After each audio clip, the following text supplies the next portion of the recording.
Good morning mga boss. So meron tayo ditong bagong product na i-review para sa inyo mga boss. Yan o. Yung water pump. So ano siya, portable water pump siya mga boss. Pwede natin gamitin. Basta meron tayong battery. 12 volts na battery mga boss. And may pangapagpipilian naman dito. Meron 24 volts, merong 12 volts. So pinili ko 12 volts lang para pwede natin gamitin yung pang battery ng motor. So tara buksan natin mga boss.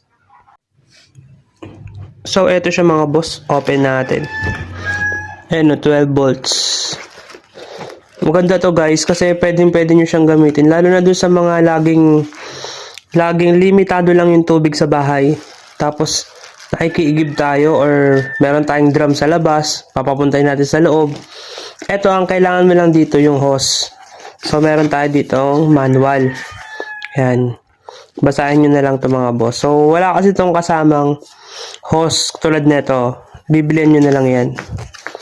Tapos, ito yung product. Ito yung product natin. So, actually guys, tinesting ko na siya. Bago ko sa inyo ipakita, tinesting ko muna to. Para talagang gumagana. Meron akong battery dito. Pero baka hindi ko siya matry ngayon mga boss kasi malilate na ako sa trabaho ko.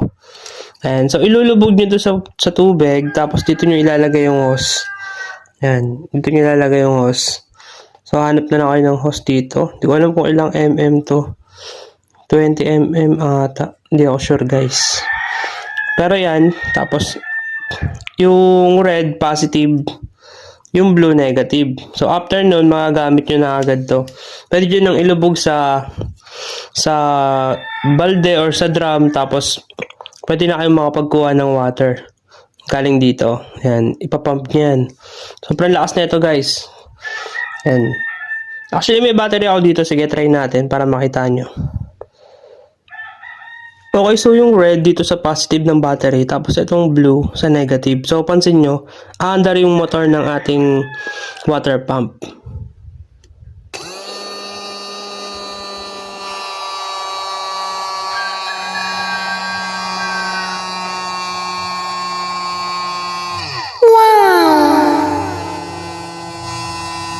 So guys, ang lakas.